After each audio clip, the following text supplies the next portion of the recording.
Hello and welcome. You're watching Greenwich Live Sessions, and this is your host Umar Khan. I'm back with another show, another guest, and today's session is an alumnus special where I'm just about to introduce my first guest for today, and I'm very honored right now to be in the presence of Dr. Farooq Mughal, who has done his PhD in Management Learning and Leadership from Lancaster University, UK. He is the Director of Studies, School of Management, and Assistant Professor, Strategy and Organization, University of Bath, UK. So, welcome to the show, sir. Hope you're doing well. Thank you very much. It's a pleasure to be here, and thank you for inviting. I'm absolutely honored and thank you for taking out time. How is everything back in Bath, UK? I think we've adapted well. Initially, it was a lot of chaos throughout the country. In the UK, I think we responded pretty late to the whole situation. I think the examples from Italy and Spain were quite evident. However, we came over the whole situation. We went into lockdown in March. We had some pretty strict lockdown measures here in the UK, especially in Bath. Bath being a very touristy place, people love to come to Bath because it's got these massive cultural attractions, and its beauty is well known as well. But I think now we've progressed through the peak of the virus, and at the moment, the lockdown rules and regulations are being eased, and I think we're going towards a positive start to the summer. Absolutely. And you mentioned positivity. That's the thing we all need right now. We have to stay positive. So, regarding all of this lockdown scenarios, how has your school been affected, and how do you think the business schools overall has been affected in UK and around? I think that's a really important question, and a lot of scientists and researchers and academics and scholars are asking this particular question: how have different business schools adapted to the whole situation around the world? While the impact of this virus is quite different in different places, the US is suffering in a very different way. The UK is suffering in a very different way. But I think what I can say is that there's a varied response from educational institutions to the lockdown, and everybody's responded differently, and it's based on their student population, the faculty strength, areas expertise, and the financial health of the educational institution. But I think what we've done so far is that we've responded or reacted to the situation, Right. and a lot of our measures were emergency measures. But I think the most important phase has just started now. We Before going into what we are doing at the moment, when the lockdown was first started or initiated, I think like all other business schools, we moved to online systems, Zoom, MS Teams, and Google Hangouts. They were our go-to platforms. We were in the middle of a semester like a lot of other universities. I'm sure Greenwich was in the middle of its semester as well, and we really adapted to those conditions, and we started delivering lectures online. But uh, but that's not the solution going forward, is it? These were just temporary emergency measures, and I think what we're doing here at the School of Management, I think we're planning for the future. This change is permanent, so a lot Right. of us are thinking that it will be over in a few months time, or when we have a vaccine, it's gonna be okay. The effects of this pandemic are going to last for a very, very long time, True. and I'd be very happy to talk more about it. But just to say that this is a reckoning for a lot of business schools around the world, and this was coming. And we can associate a lot of different explanations as to why this has happened, but the pandemic is a reason, and this reckoning was coming for a very long time. It has pushed us off the edge, and now we're thinking about things in a very different way. We have a very different meaning about time and space. We're using a different set of language. Our vocabulary has changed, and all of this has impacted on how we are teaching our next generation. And I True. think I think moving forward is, in terms of moving forward in this particular situation, I think it's about recognizing that this is a permanent change, and all of our temporary measures of going to online platforms will have to change.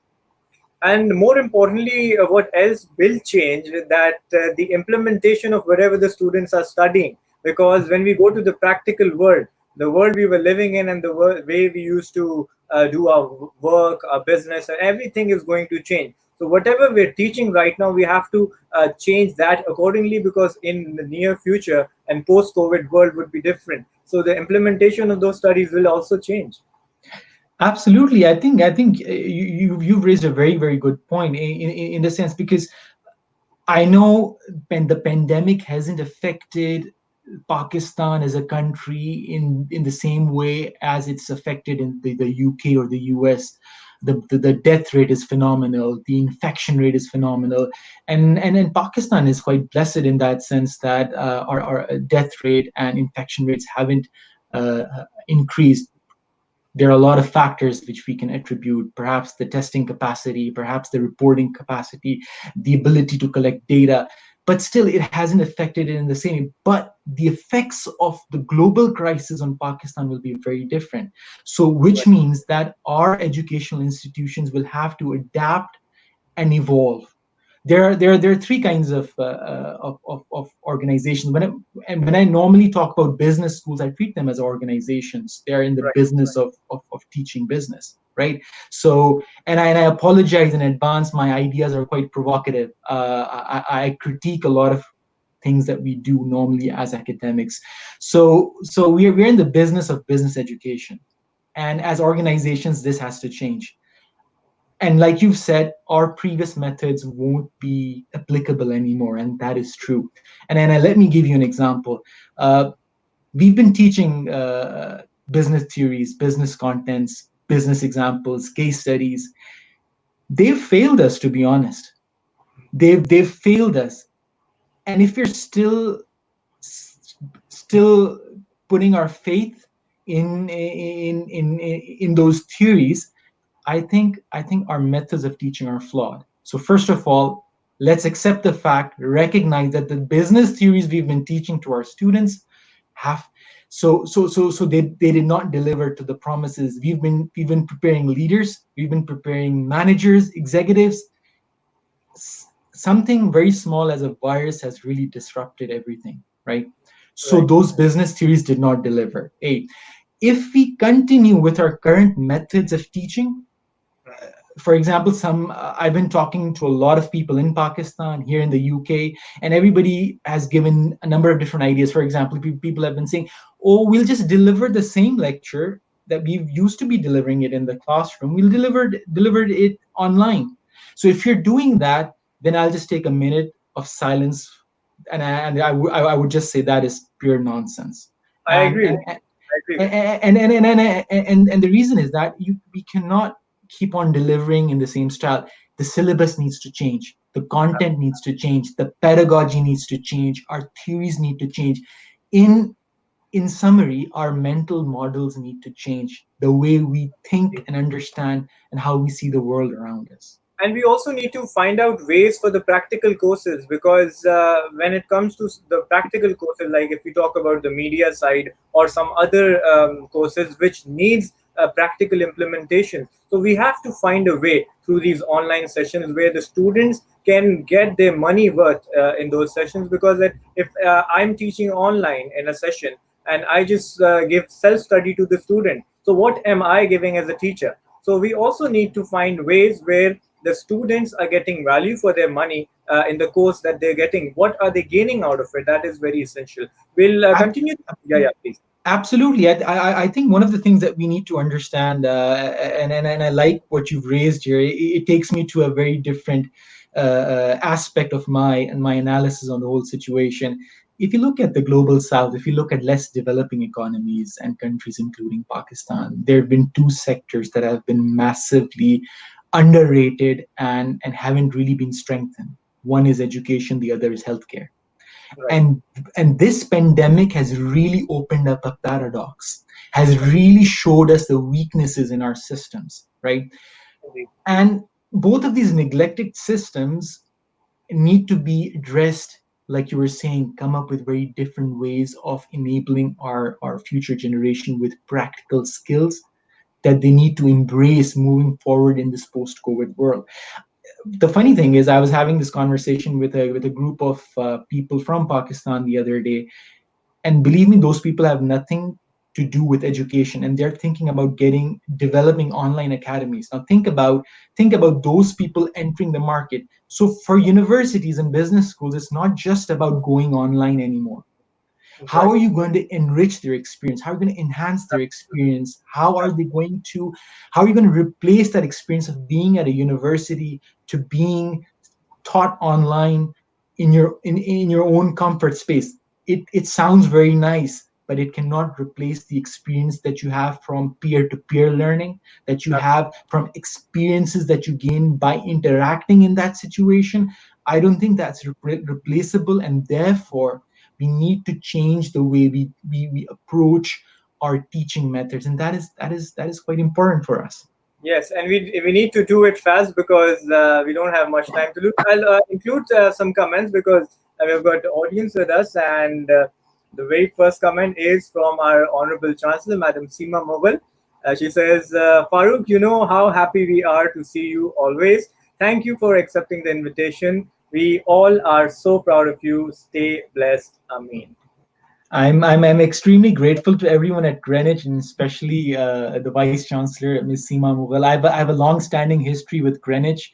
I was a student back here at Greenwich University. I did my undergrad, I did my MBA. Lovely times, and I think the foundation has been set earlier on, and it has really paved the way to where I am. I'm thankful to Greenwich. It's really paved the way forward. Right. And to our conversation, she says, so true, content and delivery method of the courses has to change. The new teaching pedagogical methods need to be incorporated. Farooq, we need input from you on all this. So Absolutely. definitely, together we can bring on some better solutions for the students. Absolutely, absolutely. I think one of the things going forward is that I would really encourage our scholars and researchers and academics to move beyond the notion of digital innovation in education. I think digital innovation was a concept launched 30, 40 years ago by people like Bill Gates, Larry Page, Sergey. I think the world has moved forward. I think in the post COVID world, we are not talking about digital innovation anymore. We're talking about disruptive innovation. Now, let me define what disruptive innovation is. Disruptive innovation would mean that what we were doing previously is no longer sustainable in the future. So, if it's Right. not sustainable in the future, it means we're looking into different strategies of delivering. For example, think about a class of strategic management. Think about a teacher talking about different strategies for businesses, such as normally we talk about the SWOT matrix, we talk about Porter's five forces model and everything. I think moving forward in the post-COVID world, when you're talking about changing content as well as delivery method, the content would now focus more on platform-based strategies rather than those physical strategies that we were using to enhance or boost our businesses. So I think in terms of moving forward as a university or as a business school and all other business schools around the world, I think there is a concept that is very dear and near to my heart. That's a concept of a learning organization. Right. Universities are places where students go not only to learn about content, but they go to a university to learn how to learn. So there's this understanding of developing a learning orientation. But that's half of the equation. The other half is that the universities need to develop themselves to become learning organizations. And learning organizations do two things. They're good at two things. First, they're good at acquiring, creating, sharing, disseminating, and retaining that knowledge. That is the knowledge that is all around us, the changes that are happening. We were bringing that knowledge in, right? What are the new technologies? What are the new innovations that are people doing in delivering our methods? The second capability of a learning organization is to use all of that knowledge to modify behavior. So if we are able to do that, as a university, as a business school, I think that would create a lot of impact on how we're moving forward. Absolutely. Now, looking at it from the other perspective, from a student's perspective, of course, it's very different to attend classes online. The physical presence is not there. The response is not there. So, as a student's perspective, how can we improve these online classes and these online courses so to develop their interest even more, and so that they can more interact and get into these sessions? I think that's a $1 million question. Everybody's asking that. We've been part of a lot of scenario planning groups here at the school as well, here at our university. But I think the future is all about blended learning. So we need to mix and match with what we've been doing previously, which really worked, and what's not working at the moment. We need to replace that. We need to really Right. focus on how we can do that. Uh, if you think about in a classroom environment, we've got teachers who ask students to work on different case studies and examples. It's thinking about how we're replicating all of that online, and is there a way to do that? Platforms such as Zoom, they provide these breakout rooms. Students go out there, have this interaction, they come back. But I think we need to really break this information down, break the process into sub processes, and think about at every different point, at every different interval, what is helping our students, what is impacting their ability to learn. And I think we need to really make that clear. The other way, I think, is to really empower our students. It's about distributing leadership. The teacher who is often the expert in a classroom, who's giving out this expert lecture or content, I think it's about distributing that leadership, giving that responsibility of learning and delegating it to our students. As a teacher, I cannot assume all the responsibility of my students' learning. It has to be delegated. I think we need to think about these innovative ways of giving that information and responsibility to students, giving them the time to reflect. I think moving forward, we need to think about on going online is itself a challenge. Not everybody has access to technology, not everybody has access to good internet, to good platforms. While this is going to create a lot of technological barriers and divide among different classes of people, and access to education can become difficult, but I think it's for us to understand how we can make it more accessible for our students, and whether distributed leadership is the best way to go forward, empowering them, giving them the responsibility to develop their own learning portfolio, developing their own learning plan. And I think this is very common in a lot of universities here in the UK and the US. Absolutely right. And we'll include some more comments and questions from the audience now. We have this Manu Farooqi. She asks, don't you think that courses need to be modified? How about the staging concept be implemented as a new learning factor for us? Because this concept hasn't been widely used here in Pakistan. I think that's a brilliant question. First of all, I think we really need to break down the process. If you look at what we're doing better in the classroom, what are our strengths in the classroom, how well the students were learning, and when we adapt those strengths, but think about where the gaps. Not everyone learns well online. I've been dealing with a lot of student requests from China, from Pakistan, from different places in Africa, and students have been saying that we want to defer our studies this year because they're unable to study online, because not everybody is cut out to learn material on the internet.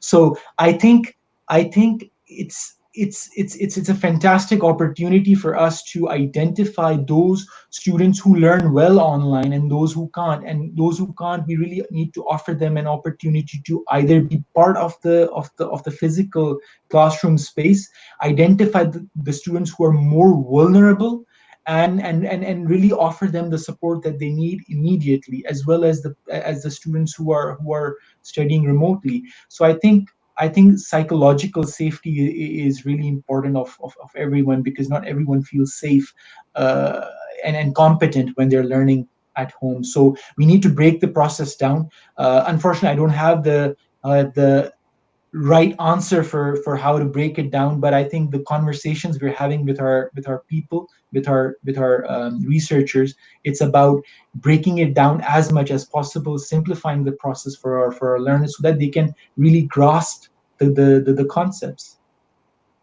Absolutely right. And the thing right now is we don't know about the future, what it has for us in store. But what we can do is get ourselves prepared, be positive, and adapt accordingly. And I think we're doing a very good job globally, everywhere. We've seen that how quickly, even if I talk about Pakistan, the way the universities, I'll talk about Greenwich University, the way they have adapted towards this whole online classes, they shifted to the online classes and then successfully conducted the exams. And the response from the students was also very nice. So when at one point we look at the technological problems and obstacles in Pakistan, at the other side we see that how well other universities and schools have also adopted. So there is a positive side to it, and of course, with time, we're learning more and more and adjusting ourselves accordingly. I think you're right. I think and I know for a fact that Greenwich has been doing an excellent job. I've been part of some of the meetings with the board of studies, and I think the amount of measures put in place by Greenwich are really amazing. And I've been surprised that a lot of things that we've struggled here at the School of Management, and I think Greenwich has really exceeded in that sense. And I think that is one strength that going forward, to identify that how we can retain these processes, which have really helped students. And I think it's going back to students now and getting this feedback from students that what has worked well when we're trying to react to the whole situation. There are three types of organizations, right? If you look at history, some organizations are reactive organizations. They react to the changes. Some organizations are adaptive organizations. They adapt to the situation. I think organizations need to evolve now, need to embrace their history, their legacy, their current strengths, and then develop a plan to move forward. And I think Greenwich has a fantastic history. It's put in a number of different measures that they can really take into forward. One thing that I would like to advise the leaders at the university is that the stakeholders will now change. So we're not looking into physical stakeholders anymore. We're looking into digital stakeholders. And a, a year back or a few months back, universities were thinking about buying furniture for their campuses. They were thinking about buying computers for their campuses. Think how different the situation has changed now. Universities are looking to purchase technology, and Right. their buyers and their sellers have changed. Think about those stakeholders now changing completely. It means True. our mental model towards teaching, training, educating, learning, everything has to change. And when it changes, only then we'll be able to really evolve as a successful organization. Rightly said. So I'll add on a comment over here that will definitely bring a smile to your face. We have with us Dr. A.Q. Mughal, and he's along with your mother, of course, and Bilal, and Sarah Bilal is also watching. And let me tell the audience, Dr. A.Q. Mughal is the proud father of Dr. Farooq Mughal, and we all love him. He's a pillar of our Greenwich University, and I think Farooq can add much more to it. Thank you very much. Absolutely. What I've learned so far, and in my knowledge base and who I am is all due to my family and and my wife here in Bath and my daughter. I think all of them have played a critical role in developing me as an academic, and I'm absolutely thankful to all of them. And we're absolutely thankful to you for sharing all your knowledge, your advices, and how you analyze the whole situation. We also know that you're an expert on leadership, and we have to keep another session for that. And we're Absolutely. definitely going to continue this conversation. What would Absolutely. you like to say about the whole incentive that Greenwich University has taken with these live sessions? I think these sessions are really really interesting because it helps us to be in touch with other people and know what are the best practices.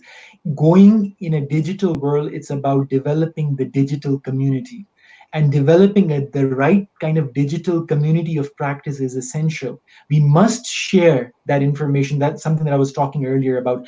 Good organizations are those who can retain and acquire that knowledge, and these are sessions which the university can really use to connect with their community, to develop a stronger network and bring that knowledge in the university, and really help people to develop their own practices. So these sessions are phenomenal.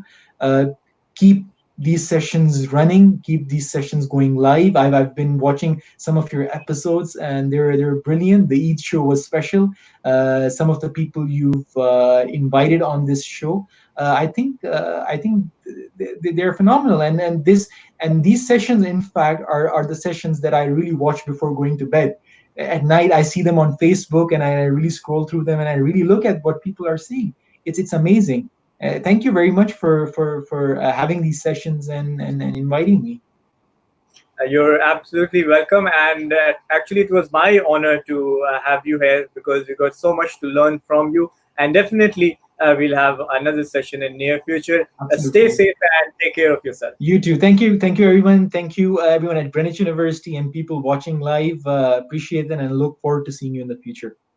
Inshallah, definitely. So you heard Dr. Farooq Mughal and all the wonderful things he had to say regarding the whole situation of the COVID-19 and how business schools are adapting accordingly. Now, I would like to invite my second guest for today, and he's also proud alumnus of Greenwich University. Mr. Sohail Amin is with us, and let me tell about a little about the things, the wonderful things that he has done over the years. Mr. Sohail Amin is the director of Amin Group of Companies, the third largest indenting house of Pakistan, represents OQ, the Oman Oil Group for Pakistan and Afghanistan, Petronas of Malaysia. Welcome to the show, sir. Hope you're doing well. Assalamu alaikum, Umar. Eid Mubarak, everyone.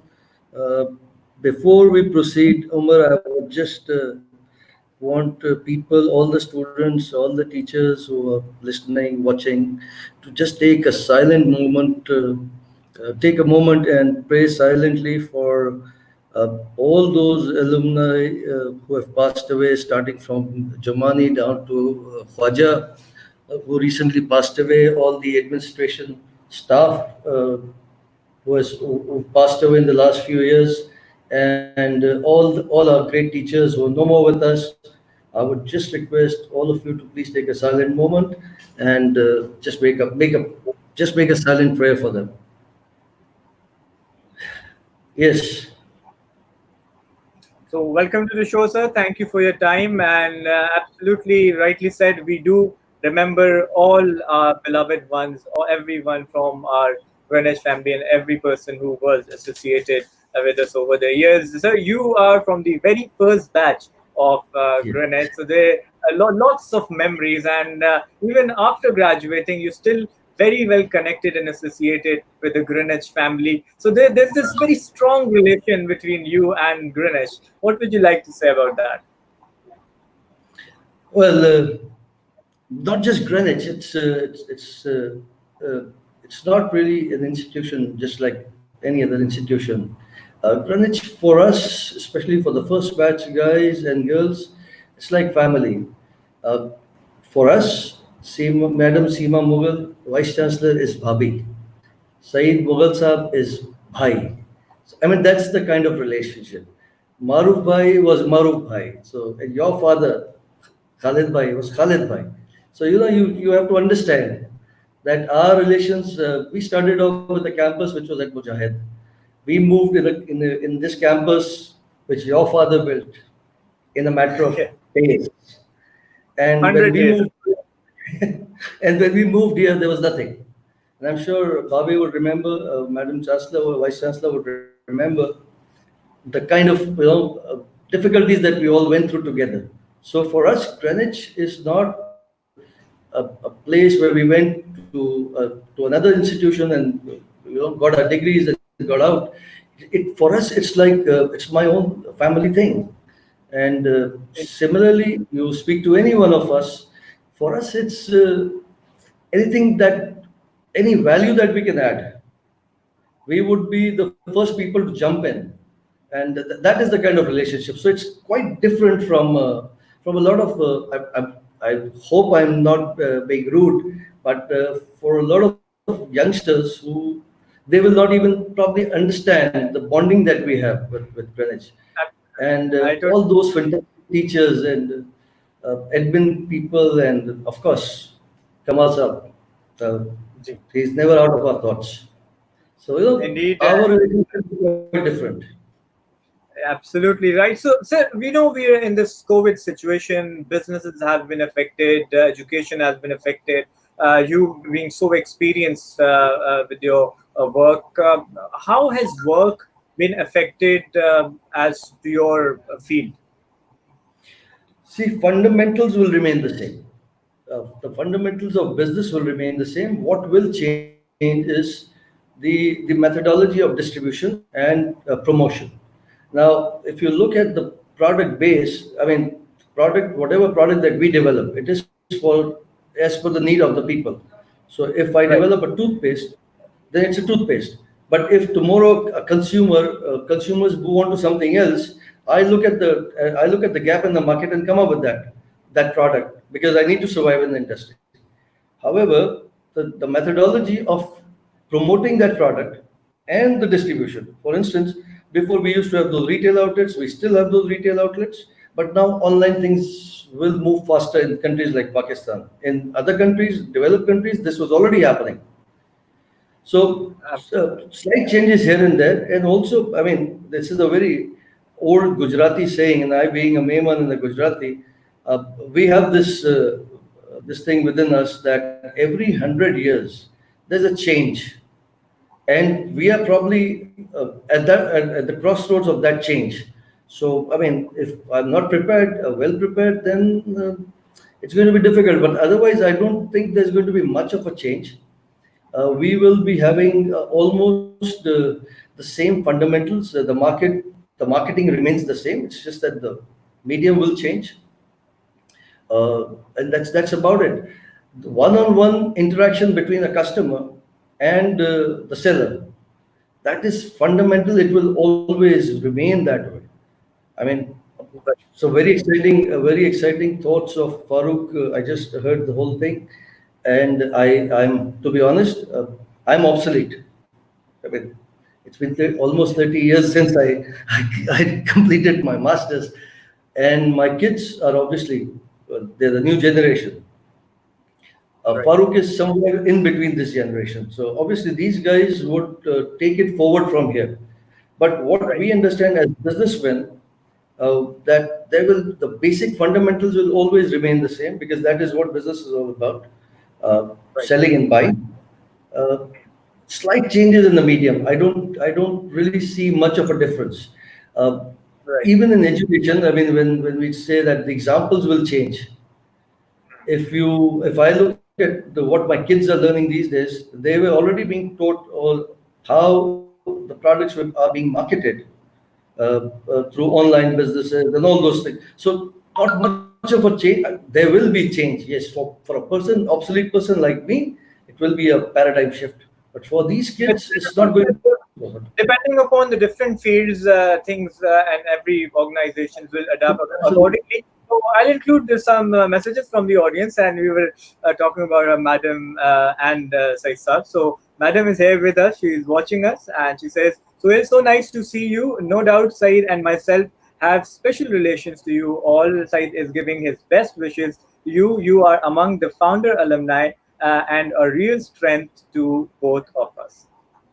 They are like, I mean, they are my brothers and sisters. They're just like my real brothers and sisters. So, of course, I will always, I guarantee that the entire batch, and Right, I and can, she on adds their on. behalf, Yeah, she adds on, you and your group always bring back to us the memories of the initial year of our operations at Greenwich Institute? Uh, I guarantee, madam, that me and I can vouch on behalf of my entire batch that will always be there. Right. And I have a very interesting comment here.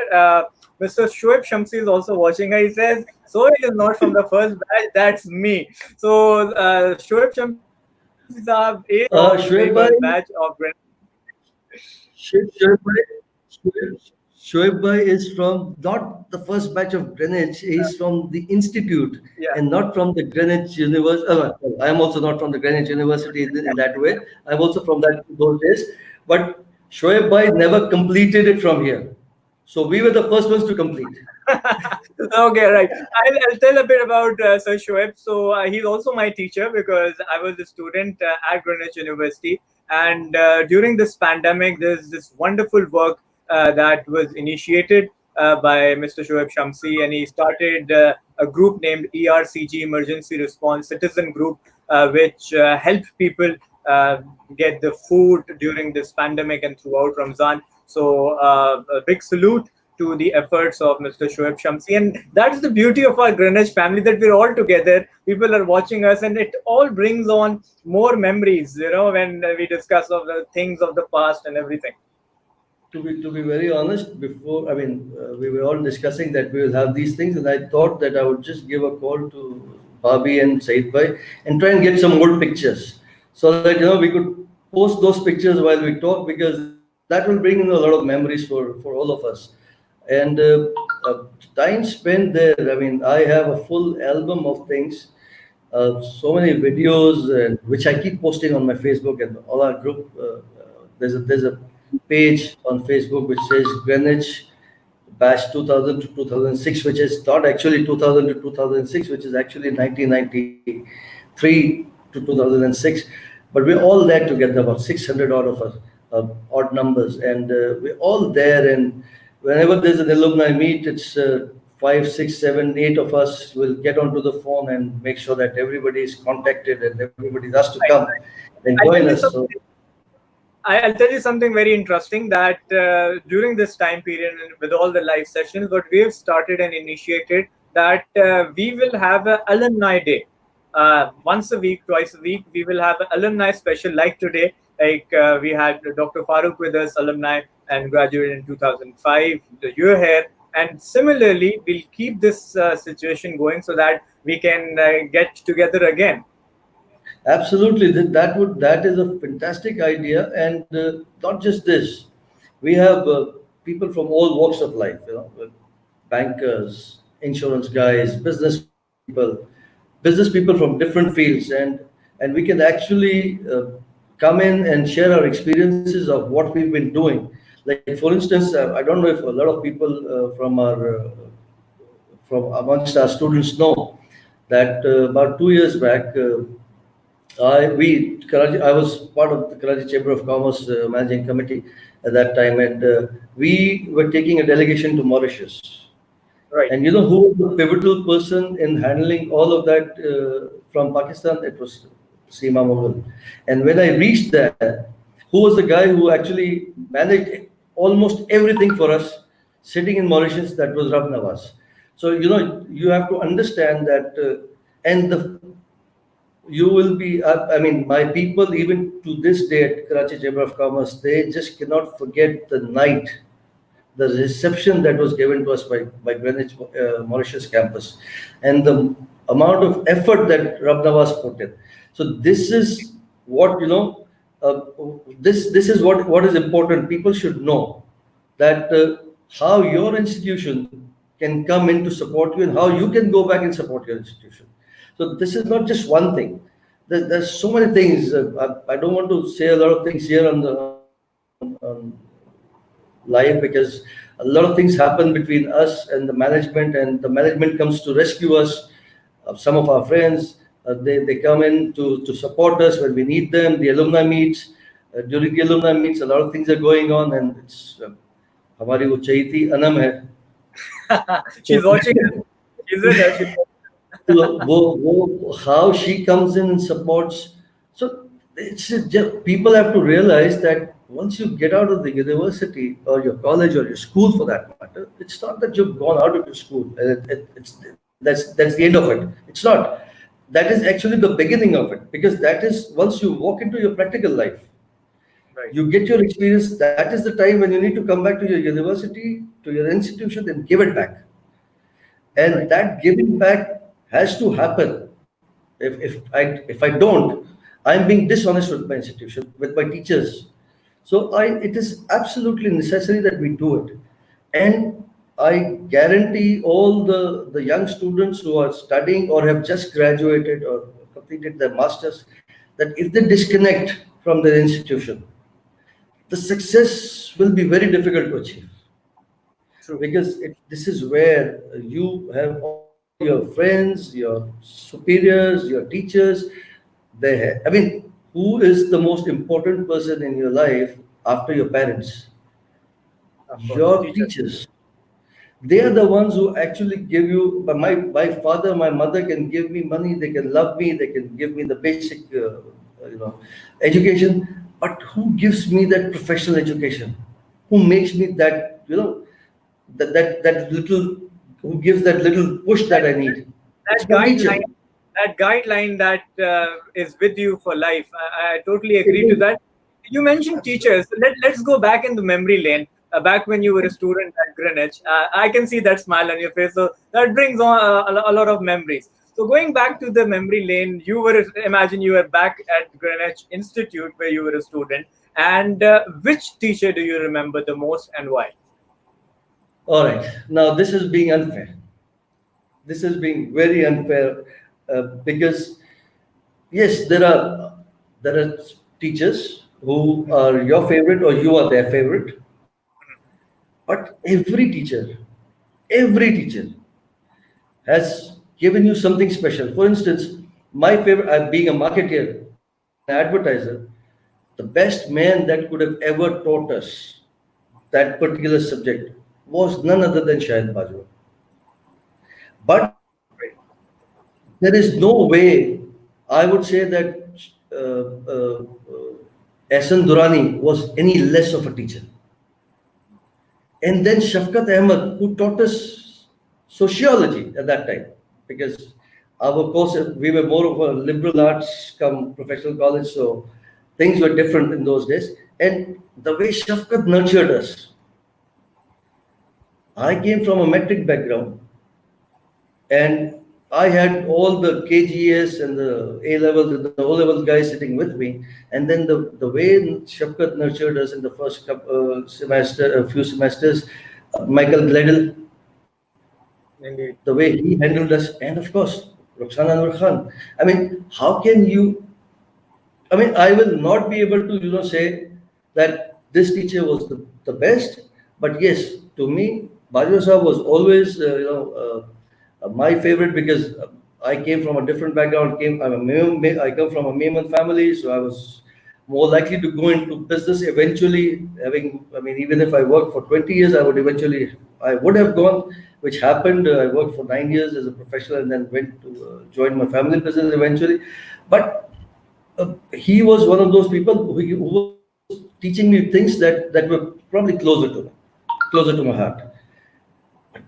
Durrani Sahab was a different ball game. We hated him for the way he would treat us. But once you get out of the class, he was one of your finest friends. Indeed. Uh, Rahat Munir, finance, accounting, fantastic. Even Talib Karim Sahab for that matter, Dr. A.Q. Abdul Qadir Sahab. There is Ghulam Abbas Sahab. There's so many. And each one of them taught us with the soul and the heart. It was not like these days when teachers have become so professional. And Those days, to be and honest, I mean, this yeah, shows go ahead. because we're talking about things that happened 26 to 28 years ago, but you still remember them as fresh that they happened yesterday. So that shows the memories and the great time you spent with those teachers, the learning that you got from the teachers, that it's so fresh in your mind, like as if it happened yesterday and it was like 26, 28 years ago.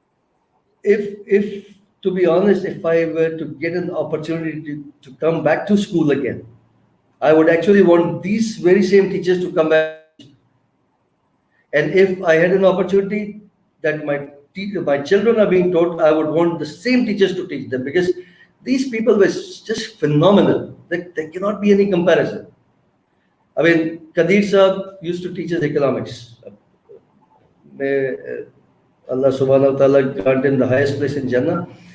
And Kadir Saab was a typical PhD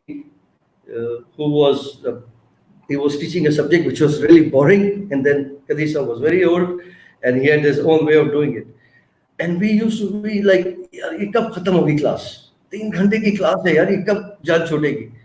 But trust me, next semester when we go to an advanced course, we would immediately realize कि यार उन्होंने ये ठीक से पढ़ा दिया. So this was so important. Today, if I'm not an economist, I was a marketeer. I would always be a marketeer. But जो कदीर साहब ने इकोनॉमिक्स पढ़ाई, या even for that matter basic economics जो हमें करीम साहब ने पढ़ाई, या मैनेजरियल इकोनॉमिक्स पढ़ाई हमें गुलाम अब्बास साहब ने, ये सारी वो चीजें थी which are so helpful even today, that we can actually discuss things with some of the finest economists. Although I was very, very bad in math. And to be honest, I'm sure a lot of my friends are watching it, and I don't really mind saying it, that मैं math में इतना बुरा था कि Calc 101 I dropped in the first semester in bachelor's. I said I don't want to take it. Maujam साहब पढ़ाते थे और बहुत अच्छे टीचर थे. I remember each one of them. Or I dropped it, and then in my last semester, it was 8th semester, bachelor's, and तो करनी है 101, अब क्या करें, कैसे करेंगे? तो बड़ी मुश्किल से धक्का लगा के 60 नंबर आए, 60 या 61 C grade आया. That's the only C I have. नहीं, एक चंगी ने भी दिया था, अरशद तैयब अली साहब, हम चंगी बोलते हैं because Arshad and I played cricket together at Gymkhana for a long time, and ये भी बड़े मजे का किस्सा मैं आपको सुनाऊंगा. तो जब मैथ की टाइम आई तो बड़े धक्के से पास हुआ मैं. तो लड़कों ने सारे, बल्कि लड़के सबने मिलके मेरा नाम रख दिया professor Calc, doctor Calc. Okay. और आज तक मुझे डॉक्टर कैल्क कहते हैं, क्योंकि the batch meets at least twice every alternate month, if not every month. तो पूरा बैच मिलता है जो पाकिस्तान में है, जो आ रहा होता है तब भी मिलते हैं. तो आज तक तो मुझे डॉक्टर कैल्क कहते हैं. And अरशद के साथ ये हुआ कि चंगी was a very good friend. We used to play cricket at Gymkhana together. तो एक क्लास में हम बैठे वेट कर रहे थे कि लॉ के कोई नया टीचर आ रहा है. तो I was sitting on the teachers table, and some students were standing. सामने कौन आ रहा है, पता नहीं यार कौन आ रहा है. And Arshad walks in. Now Arshad at that time was probably a few years older than us, and he walks in and I said, "अबे चंगी यार तू क्या कर रहा है यहाँ पे?" तो बोला यार बस मैं ऐसे ही आया. बोला क्या कर रहे हो? तो वो जो लड़कों की टॉक होती है, बॉयज टॉक, यार पता नहीं कौन आ रहा है पढ़ाने, ये वो. कहता अच्छा खासा हमने टीचर्स के आने से पहले जो लड़के करते हैं वो कर दिया. 2-3 मिनट के बाद चंगी को लोग लेट्स गेट सीटेड. तो मैंने कहा यार तुझे क्या जल्दी है, वो तो आया नहीं है. कहता है पीछे है. तो चंगी के साथ one of the most awkward moments. और चंगी के साथ फिर ये हुआ कि next week we are playing again. मैंने कहा यार मैं आज What grade did you get in that course? C. चंगी एंड कैल्क C. चंगी के साथ C और कैल्क 101 C. ये 2 C's है मेरे. Okay. और उसमें चंगी के साथ तो सबको सी मिलता था ना यार. वो तो बहुत कम होते थे खुशनसीब जिनको बीसी मिल जाता था. अदरवाइज चंगी के साथ तो स्टैंडर्ड था. और मैं उसको कहता था यार तू मैच में मेरे सामने आया ना, तुझे मैंने 2 बॉलों पे आउट करना है, तूने मुझे सी दिया है. आपने मेंशन किया मैच का, एक चीज मेरे जहन में काफी टाइम से है, और अब आप सामने तो आपसे बात कर लेते हैं क्योंकि आपका भी अलुमनाई मीटअप में बड़ा एक रेगुलर होता है.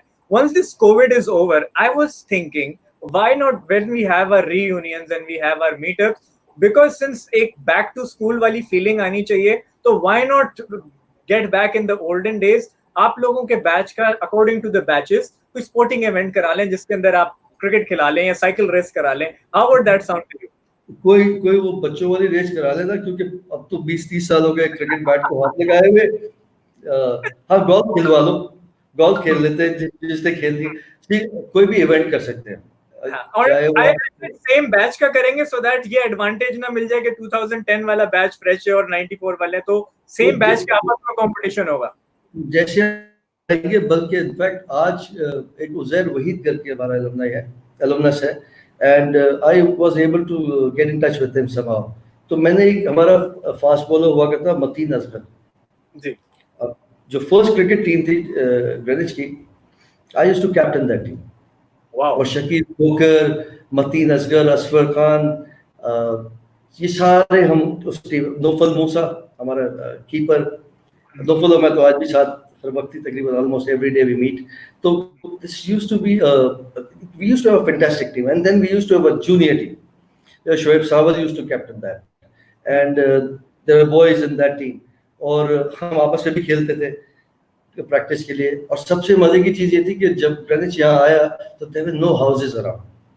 यस. तो गेट के सामने जो है, थोड़ा सा पीछे जाके जब पार्किंग लॉट है, वहां पे हम लगाते थे 4 ईंटें और 2 तरफ रखते थे पत्थर, और उसके बाद वहां खेलते थे क्रिकेट सारा. अब क्योंकि 3 घंटे की क्लास होती थी, दिन में 2 या 3 क्लासेस हैं, और हम सुबह से आते थे. फर्स्ट बैच की खास बात ये थी कि would come at 8:30, although the class would be at 5 o'clock whatever. और जब तक ताला नहीं लगता था तो हम जाते नहीं थे. क्या बात तो है. वो जो फर्स्ट बैच का होता है, तो वो we would all be playing that together. और फिर वो इवेंट्स करना, आई एम श्योर सारे वो वीडियोस हैं हमारे पड़े हुए यूनिवर्सिटी के पास. और अमेजिंग टाइम. और we used almost all of us used to come from far away places. Nobody was, I mean, very few people were coming in from defense. Nearest people coming in were from Clifton, और अत्तर इकबाल और 2-4 जो लोग थे जो defence से आ रहे थे. Almost all of us were coming from other places. और बड़ा बड़ा होता था कि यार अच्छा इतना दूर से आए, 4 लड़के एक गाड़ी में बैठ के आ रहे हैं, और कभी फिर यहाँ से सारे फिशिंग पे जा रहे हैं. और रात मुनीर साहब को बड़ा एक वो शौक था, और वो मैं उनको याद भी दिलाता हूँ. I am still in touch, obviously I am in touch with almost everyone, तो ऑल द टीचर्स. तो मैं उनको याद दिलाता कि उन्होंने एक दिन हमें संडे को क्लास रख ली जी. फ्राइडे को, ऐसा हॉलीडे के दिन. अब हमारा रात का प्लान बन गया था कि जी हम तो फिशिंग पे जा रहे हैं. तो हमने कहा सर ये क्लास कैंसिल कर दें, हम तो जा रहे हैं. उन्होंने कहा क्लास तो होगी. अच्छा ठीक है. अब हम सारे चले गए बोट पे. वापस आए तो ज़ाहिर फिशिंग करके आए तो बदबू भी आ रही थी और मछलियां भी हाथ में थी और मिली भी नहीं थी, बहुत छोटी छोटी. तो मैं 2-3 दोस्त ऐसे उठा के लाया, कह रहे सर ये आपके लिए लेके, आपने हमारी तो फिशिंग की ऐसी तैसी करवाती है. तो वो तो उन्होंने कहा कि अच्छा नहीं लगी कोई मछली. हमने कहा जी नहीं लगी. कहते चलो फिर चलते हैं. वाओ. क्या बात. रात में बैठ गए गाड़ी में हम लोग के, और हम बदबू वाले, और जब शाम में घर पहुंचे तो रात साहब भी बदबू वाले. This is how the relationship with the teachers was. Wow. और so many great things happened कि शायद लिस्ट करने बैठे तो पूरी रात चली जाती. राइट. और हम इसी सिलसिले को जो है एब्सोल्युटली जारी रखेंगे. And once this COVID gets done we have to work together on this get together in a sporting event, क्योंकि हम जहां आप ये बात कर रहे हैं तो हम वापस से आपकी ये मेमोरीज जगाएंगे जहां आप लोग फिशिंग करें, साइकिल चलाएं, क्रिकेट खेलें टुगेदर, एक थोड़ा हल्ला गुल्ला हो मिलकर. अब तो ये कि अब तो हमने ना, उस वक्त तो हम सईद भाई को छोड़ दिया करते थे. जी जी. ये नहीं यार सही हो यार, मेरा ये एडमिन का मसला है. अब क्या है कि अब तो नवीद आ गया. बिल्कुल. तो अब तो सईद भाई और भाभी फारिग है. अब वो जितनी भी बहाने कर ले, अब हम उठा के लेके चले जाएंगे इन दोनों को भी. तो एंड मुझे पता है कि अगर हम कह देंगे तो वो ना भी नहीं कहेंगे. हमारा इतना क्लोज रिलेशनशिप है कि एंड आई गारंटी यू कि मतलब इतने अच्छे एडमिनिस्ट्रेटर्स आपको शायद ही इतने फैमिली शायद किसी और यूनिवर्सिटी में नहीं मिलेंगे. मेरे अपने बच्चे दूसरी जगह पढ़ते हैं, और इंटरेस्ट में it's not like that. It is not like that. That is why we are Greenwich family, and thank you so much, Sohail Amin Saab, for taking out time and giving all those nostalgic memories to everyone. Comments में भी सब लोग pleasure. और अभी ये जैसे ही Covid खत्म होगा, हमने नेक्स्ट टाइम जब हमारा अलमनाई मीट होगा तो वो टेबल्स और खाने के साथ नहीं होगा, वो कुछ एक्शन और स्पाइस के साथ होगा। शर्त एक है कि जी अगर क्रिकेट होगी तो हनम ओपनिंग करेगी और फैसल जो दूसरी साइड से ओपनिंग बॉलिंग करेगा। मैं इस बात पे एक और अच्छा आइडिया आ गया, हम बैच वर्सेस स्टाफ कर लेंगे और ज्यादा अच्छा हो जाएगा। ये तो बहुत अच्छा हो जाएगा ताकि हमारी उम्र के लोग तो हो यार। हाँ जी, बिल्कुल बिल्कुल। और मैं उसमें एम्पायरिंग कर लूंगा, मैं खेलूंगा नहीं। ये आप खेल लेना, हम बूढ़े हुए हैं लेकिन गए गुजरे नहीं हुए। That is a good one. Absolutely, so we'll definitely work on this. Thank you so much once again. I hope you stay safe and stay happy. Thank you so Thank you. much. Thank you for having me.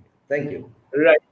So you heard Mr. Sohail Amin, and before that you heard Dr. Farooq Mughal. And this session was all about bringing back memories from our alumnus, where Sohail साहब ने हमारे साथ वो सारी खूबसूरत यादें जो उनकी ग्रेनिच के साथ थी वो शेयर की. Dr. Farooq had a very insight regarding the whole business schools and their adaptation on the current scenario of COVID and how they should make changes as teachers, as institutions, and he also gave a very nice students perspective as well. तो I hope आज का session आपको कुछ मजेदार लगा हो. बहुत ही हमने कुछ सीखा भी और बहुत हम पुरानी मेमोरीज में भी गए, और खासतौर पे द ओल्ड अलमनस जो आज हमारे साथ मौजूद थे ऑडियंस में, डेफिनेटली आपकी भी काफी मेमोरीज आज वापस आपको याद आई होंगी. तो this was today's session. We'll be back tomorrow with another session. और आप अगर किसी खास टॉपिक पे चाहते हैं कि हम सेशन करें, बात करें, so please do give us your feedback in the comments and we'll definitely do a show on that given topic. So this is all for now. Before I leave, I would just say please stay safe, stay positive, and Pakistan Zindabad.